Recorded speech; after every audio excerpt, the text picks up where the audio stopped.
밖이 굉장히 많이 추운 것을 느꼈습니다. 기가 막 빨개지고 춥던데 이 추위를 뚫고 예배 자리에 오신 모든 분들을 주님의 이름으로 환영하고 축복합니다. 우리 옆에 분들에게 너무 잘 오셨습니다. 당신이 희망이십니다. 한번 인사하도록 하겠습니다. 너무 잘 오셨습니다. 당신이 희망입니다.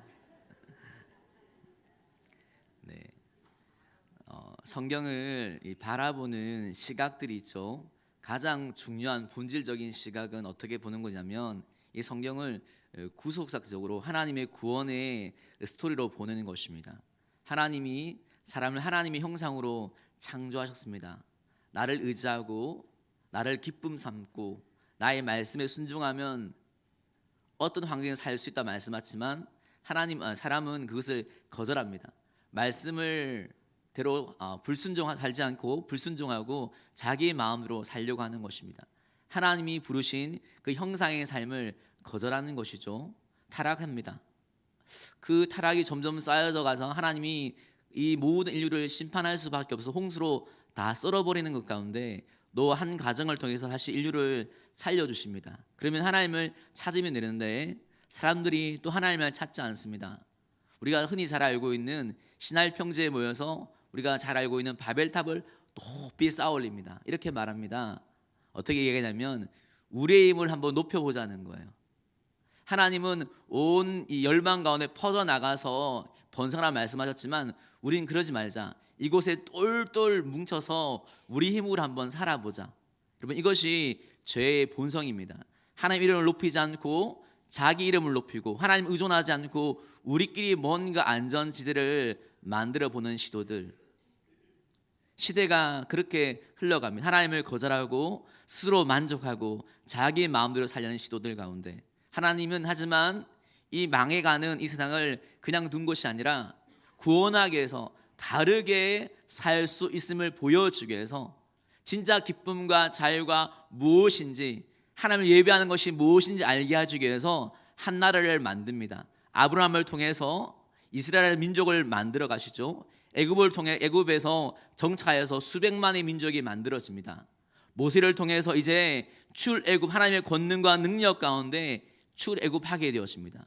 광야 가운데 40년 동안 말씀으로 연단을 받습니다. 여호수아를 통해서 약속의 땅에 이제 들어가서 전쟁하고 그 땅을 밟아서 하나님의 귀한 나라를 만들어 갔습니다. 이제 하나님은 기대하십니다. 이제 너희가 다르게 살겠구나.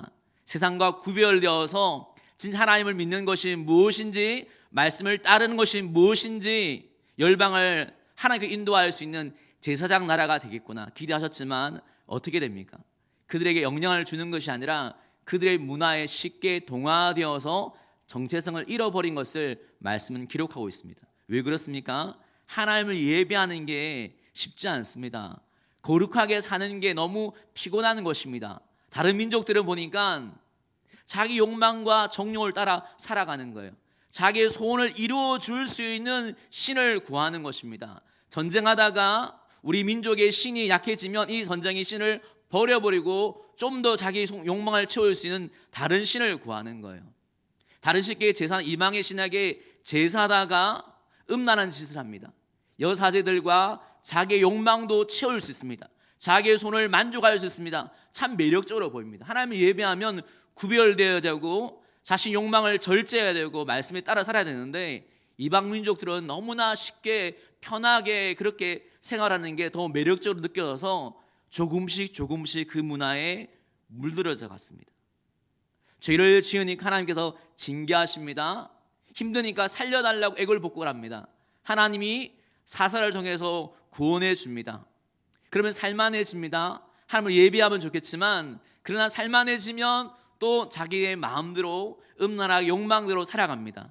그러면 하나님은 이방 민족을 통해 또 징계하십니다. 그러면 또 살려달라고 하면 하나님이 사사를 통해서 구원해 주십니다. 이런 스토리가 계속 반복되어지는 어떻게 보면 오늘날 현실을 사는 우리의 삶과 흡사한 스토리, 가장 어두운 이야기가 사사기의 이야기입니다. 그 어두운 시대 가운데 룻기의 말씀은 다르게 살았던 한 사람, 한 가정, 다르게 살았던 한 공동체의 모습을 보여주고 있습니다.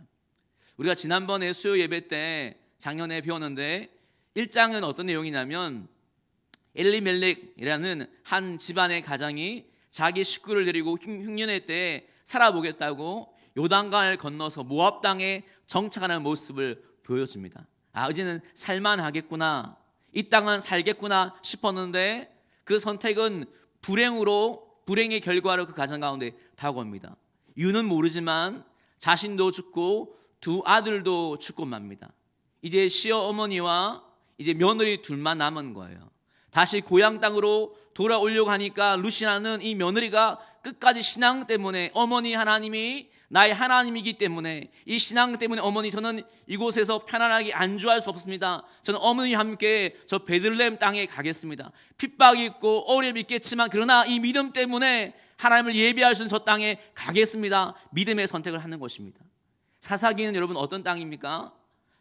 이스라엘에 왕이 없으므로, 하나님 왕이 아니기 때문에 사람들이 자기의 소견에 옳은 대로 마음대로 생활하는, 하나님의 성직자 레인조차도 처벌되리고 생활해도 아무도 그에 대해서 불만을 제기하지 않는 온통 어둠과 불의가 난무하는 그 땅 가운데 이방의 변방에 있던 여인이 믿음의 길을 가겠다고 그 땅 가운데 들어왔을 때 하나님 이 여인을 너무나 기쁘시게 여기고, 저주받은 백성 모압 백성은 여호와의 총회에 들어오지 못한다고 율법에 금지했지만 하나님이 너무나 기뻐하셔서 자기의 말씀을 철폐하시고 그 여인을 약속의 민족으로 들어오게 하시고, 그뿐만 아니라 인류를 구원하는 예수님의 족보의 위대한 통로로 이 여인을 맞이하는 것을 룻기 1장은 보여줍니다.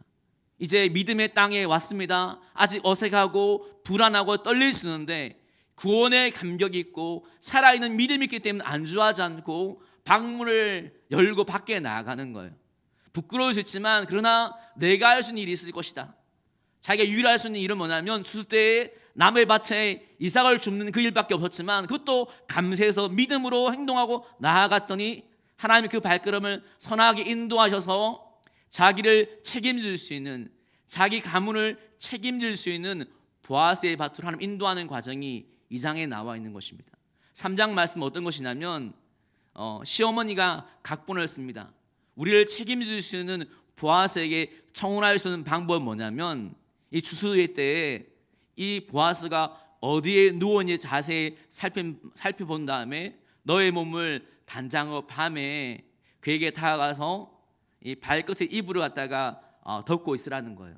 그것을 발견하면 이 보아스가 그것이 무슨 뜻인지 알고 어떻게 행동하고 말하는지 들어보라고 그에게 프로포즈하라고 이야기합니다. 여러분 생각해 보십시오. 이방의 여인이 이것이 쉽겠습니까? 하지만 어머니의 말씀에 순종해서 떨리는 마음으로 그 남자의 발끝에 이불을 잡고 있는 거예요. 잠을 자다가 보아스가 깜짝 놀라서 누구냐고 이야기합니다. 이 여인을 발견하는 것이죠. 여러분 생각해 보십시오. 아무도 잘 보지 않은 그 밤에 자기가 덮는 이불 속으로 이 여인이 들어오는 것입니다. 어떻게 해야 됩니까? 면박을 줘야 됩니까? 이 여인을 취해야 됩니까? 이때 진짜 보아스가 어떤 사람인지 드러나는 것입니다. 아무도 보지 않는다고 생각할 때 진짜 이 사람이 어떻게 행동하고 말하는지가 진짜 이 사람의 모습인데, 이 남자는 어떻게 행동했냐면 욕심대로 행동한 것도 아니고 욕정대로 마음에 원하는 대로 행동한 것도 아니고 이 여인을 비난하는 것도 아니고 하나님의 말씀 율법을 기억하면서 이야기합니다. 그래, 나는 너를 책임질 수 있는 그런 책임이 나에게 있지만, 하나님의 말씀을 기억하는 것입니다. 하지만 하나님의 말씀에 의하면 나보다 더 가까운 친족이 너를 책임지는 권리가 있기 때문에 내가 서두를 수 없다는 거예요. 여러분 이것이 쉽지 않을 수 있어요. 우리 인간적으로는 우리 욕심으로 이 귀한 여인, 이 지혜롭고 순결한 이 여인을 갖다가 내가 빼앗길 수도 있는 거예요. 내가 아니라 다른 사람이 더 가까운 친족이 이 여인을 취할 수 있는 거예요. 그러나 이 남자는 그렇게 되더라도 하나님의 말씀의 원리 앞에 자기 욕심을 내려놓고 자기 인생을 맡겨드리는 것입니다. 자기 욕심대로 하는 것이 아니라 말씀의 원리 앞에 자기를 드리는 것입니다. 어떻게 이 남자는 그렇게 행동할 수가 있었을까요? 제가 신대원 시절에 찰스 스윈돌이라는 외국 목사님의 설교집을 읽다가 한 내화를 발견했는데 그것이 아직도 제 마음에 남습니다. 목사님이 아마 외부 집회를 갔다가 끝나고 호텔에 머물기 위해서 호텔 엘리베이터를 타고 가는 도중에 중간에 두 명의 여인이 자기 엘리베이터 안에 들어오는 거예요. 보니까 옷이 야사시하고 화장을 아주 야하게 한 여인이 들어오는 거예요. 외국 사람들 매너가 좋기 때문에 묻습니다. 몇 층에 제가 눌러드릴까요? 여인에게 질문하는 거예요. 근데 이 여자 중에 한 명이 이야기합니다. 당신이 내리는 그곳에 눌러주시면 됩니다. 무슨 말이냐면 당신이 내리면 같이 내리겠다. 당신이 들어가는 침실에 우리도 들어갈 수 있다는 것을 상징하는 그런 말을 하는 거예요. 아무도 없습니다. 엘리베이터 안입니다. 두 명의 여인이 이 목회자를 유혹하는 순간입니다. 그 순간에 번개처럼 하나님의 말씀이 이 목사님의 생각과 마음을 지배하기 시작했습니다. 갈라디아서 6장 7절 말씀이었습니다. 스스로 속이지 말라. 하나님은 만우리 여김을 받지 아니하시나니 사람이 무엇으로 심든지 그대로 거두리라. 하나님을 속일 수가 없다. 하나님을 만우리 여기지 말라. 무엇을 심든지 네가 행동하는 것 그대로 거두게 될 것이다. 하나님의 말씀이 번쩍 떠오르는 순간에 너무 두려워졌고 황급히 그 엘리베이터를 벗어났고 빨리 자기 방에 들어가서 문을 잠궈 버렸습니다. 여러분, 이 목사님은 이 행동을 후회했을까요? 아니면 너무 감사하게 생각했을까요? 자기 욕심대로 행동하는 것 순간은 만족할지 모르겠습니다. 그러나 우리는 알고 있습니다. 욕심대로 내 생각대로 했을 때 나중에 그것이 얼마나 나 인생과 삶과 영혼 가운데 그것이 피해로 다가오는지. 하지만 그렇지 않고 자기 욕망을 내려놓고 말씀의 뜻 앞에 하나님의 원리 앞에 자기를 드렸을 때 그 순간은 힘들고 어렵고 아쉽지만 그것이 나의 영혼과 삶에 얼마나 유익이 되는지, 어떻게 보면 이 보아스가 어떻게 살아왔는지 하나님의 말씀 보여주는 거예요. 평생 동안 자기의 마음대로 욕심대로 그렇게 살아오는 것이 아니고 자기의 생각과 인격과 내면을 말씀에 의해서 다듬으면서 그 인격과 신앙과 말과 행동이 다듬어진 모습 가운데 살아왔기 때문에 이 결정적인 순간에도 자기 생각대로 행동하지 아니하고 말씀의 원리 앞에 자기를 드리고 맡기는 모습을 보여주고 있더라는 것입니다. 여러분, 성경은 이렇게 위대한 믿음의 선배들의 모습들을 보여주기도 하지만 그러나 하나님의 말씀을 붙들지 못하고 인간적인 생각으로 환경에 의해서 행동했기 때문에 인생이 꼬여져 버렸던 믿음의 선배들의 모습도 너무나 많이 들려주고 있습니다. 아브라함에게 하나님이 약속하셨습니다. 때가 되면 불가능을 가능케 하는 내가 그 약속을 반드시 이루어 주겠다라고 약속하셨지만 그 말씀을 붙들고 기다리지 못했기 때문에 여종을 통해서 이스마엘을 낳았기 때문에 그 가정이 얼마나 많은 어려움이, 지금도 그 민족 가운데 얼마나 많은 어려움들이 있습니까? 우리가 잘 알고 있는 이삭도 마찬가지입니다. 하나님이 말씀하셨습니다. 그 아이들이 태어 있을 때 큰 자가 작은 자를 섬기게 될 것이다 말씀하셨지만 그 약속을 붙들지 못합니다. 현실을 생각하는 거예요. 눈이 점점 어두워집니다. 안 보이는 거예요. 내가 언제까지 살지 모르겠다. 빨리 내 인생을 좀 마무리하고 결정 짓고 막 마음이 급한 거예요. 빨리 이 세계 축복해서 뭔가 마무리하고 싶은 마음 가운데 그렇게 되어지는 거예요. 여러분, 하나님 말씀에 의해서 영향받지 않으면 우리가 굉장히 조급해질 때가 많습니다. 하나님 은혜가 우리를 지배하지 아니하면 환경에 눌릴 때도 많고 초조해질 때도 너무나 많은 것을 보게 되어집니다. 여호수아는 모세의 뒤에 세워진 하나님의 사람이었습니다. 그 어깨가 너무나 무겁습니다. 수백만의 민족을 내가 어떻게 책임질 수 있을까? 전쟁 잘못했다가 우리 민족이 멸절당하는 것은 아닌가? 두렵고 떨릴 때, 불안할 때, 하나님이 너무 힘들 때 그에게 어떤 기적을 행하신 것이 아니었습니다. 여호수아야 너의 모든 환경을 내가 다 바꾸어 주겠다고 말한 것도 아니었습니다.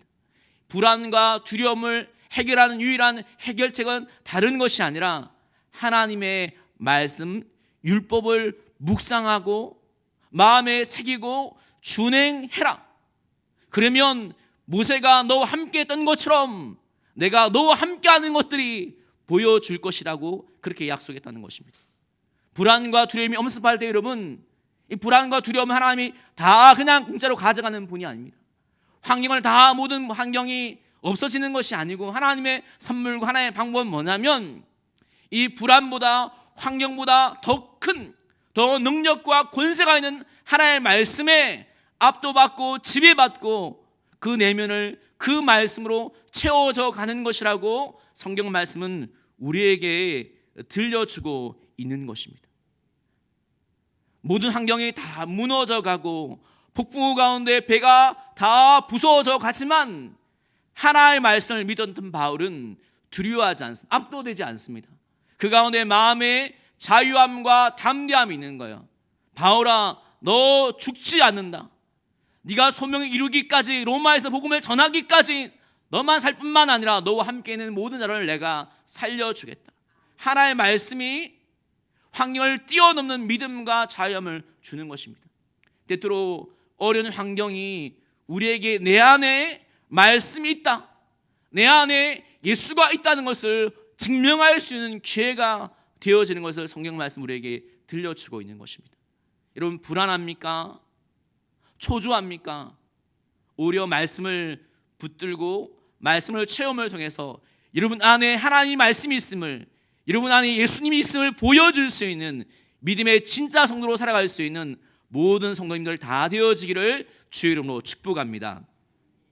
여러분, 보아스의 언어를 보십시오. 그의 태도를 보십시오. 말씀을 계속 보면 참 너무나 매력적이고 사람을 얼마나 배려하는지 모릅니다. 군림하지 않습니다. 종들에게도 믿음의 이야기, 격려하는 이야기를 하고 자기 입장으로 말하지 않고 이 여인을 생각하는 것입니다.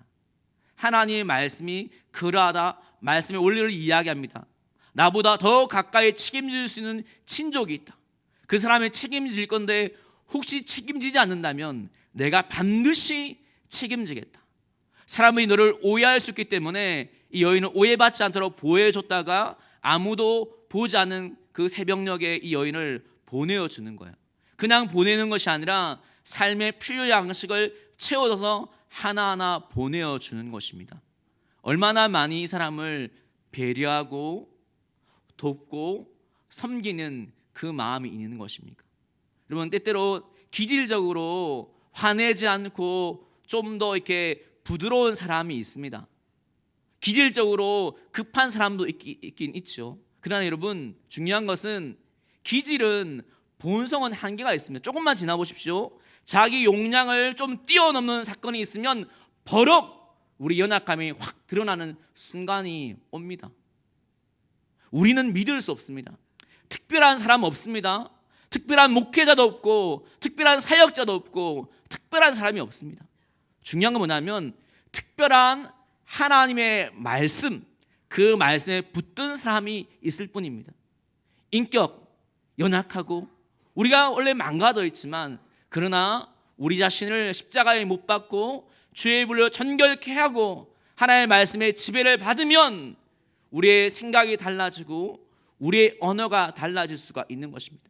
우리가 약하기 때문에, 원래 그런 사람이 아니었기 때문에, 나는 용량이 너무 작은 미약한 사람이었지만 예수님 안에 있으면, 하나님의 말씀이 우리를 지배하면, 다듬어지면 다르게 이야기하는, 주님처럼 믿음의 이야기를 하는, 사랑과 소망의 이야기를 하는, 나 중심이 아니라 상대방을 배려하면서 이야기할 수 있는 사람으로 변화될 수 있는 것입니다. 여러분의 연약한 용량을 믿지 않고 주님께 못 박으며 주님 안에 거하며 말씀의 지배를 받는 것 가운데 사람을 배려하고 세워줄 수 있는 인격적인 리더십을 발휘할 수 있는 성도님 다 되시기를 주의 이름으로 축복합니다. 마지막 말씀은 뭐냐면 마지막으로 돌아온 이후에 나오미와 이 룻이 대화하는 장면이 보여집니다. 그리고 이 어머니가 이렇게 이야기합니다.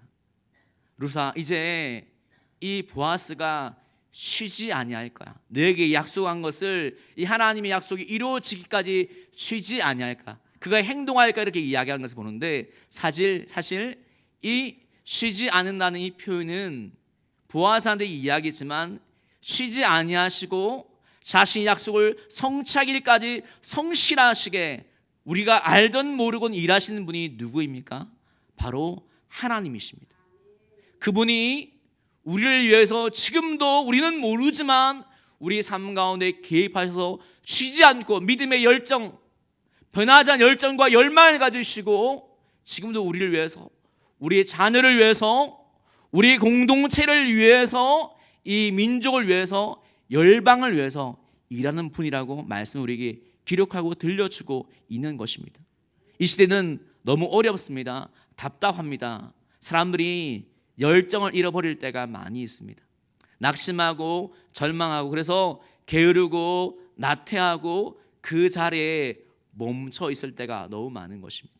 누가 그 자리를 털고 믿음을 향해 질주를 할 수 있는, 달려갈 수 있는, 도움 닫기를 할 수 있는 사람이 될 수 있습니까? 바로 하나님의 말씀 가운데 하나님을 만나는 그 사람이 믿음의 열정을 가지고 믿음의 도약을 할 수 있는 사람이 될 수 있는 것입니다. 한번 생각해 보십시오. 여러분의 배우자가 하나님의 말씀을 붙들고 살아계신 하나님, 행동하신 하나님, 쉬지 않으신 하나님을 만나는 것 가운데 하나님을 향해 사람을 기쁘시게 해서 믿음의 경주를 달려가는 상상을 해보십시오. 여러분의 자녀들이 게으름과 나태함의 자리에 있는 것이 아니라 살아있는 하나님의 말씀을 만나고 말씀 속에서 살아계시는 믿음의 열정을 가진 그 예수님을 만남으로 말미암아 게으르고 나태하는 것이 아니라 믿음의 경주를 향해서 달려가는 그 모습을 생각해 보십시오. 우리의 구역 식구가, 우리의 믿음의 교회가 그렇게 믿음의 열정과 열망함 가운데 하나님을 기쁘시게 하기 위해서 마음을 하나 되어서 달려가는 상상을 해보십시오. 다른 것이 아니라 바로 여러분 자신, 나 자신이 연약한 자리에, 늘 실패의 자리에, 나태한 자리에, 게으른 자리에 넘어져 있는 것이 아니라 살아계신 하나님을 말씀 가운데 만남을 통해서 벌떡 일어나서 달려가는 믿음의 상상을 해보십시오. 너무 근사하고 얼마나 멋진 일이 되겠습니까? 우리는 그런 사람이 아니지만 말씀 속에 하나님을 만날 때, 위대한 하나님의 능력과 말씀을 통해서 접속할 때 하나님의 은혜와 능력 가운데 그렇게 변하게 될 줄 믿습니다. 2018년 어떤 해가 되기를 원하십니까? 다시 우리가 하나님의 말씀 앞에 서기를 원합니다. 하나님의 말씀과 접촉되어지기를 원합니다. 그렇기 위해서 피곤하고 어렵지만 하나님은 우리의 심령을 기경하라고 말씀하시는 거예요. 우리 안에 하나님 말씀이 아닌 다른 가치관, 잘못된 마음과 제약이 있다면 그것을 해결하라고 말씀하십니다. 뒤집고 그것을 십자가에 못 박고 주의 불로 전결케 하고 말씀을 심고 붙들고 묵상하고 씨름하고 기도하고 행동함을 통해서 이 어둠이 난무하는 시대 가운데 불의함과 욕심이 아니라 거룩함 안으로 들어가기를 원하고, 불안과 떨림이 아니라 담대함과 용기 안에 들어가기를 원하고, 군림하는 자리가 아니라 섬김의 자리를 들어가기를 원하고, 늘 머무르고 나약한 자리가 아니라 달려가는 자리로 나아갈 수 있는 우리 모든 성도님들 다 되기를 주의 이름으로 축복합니다.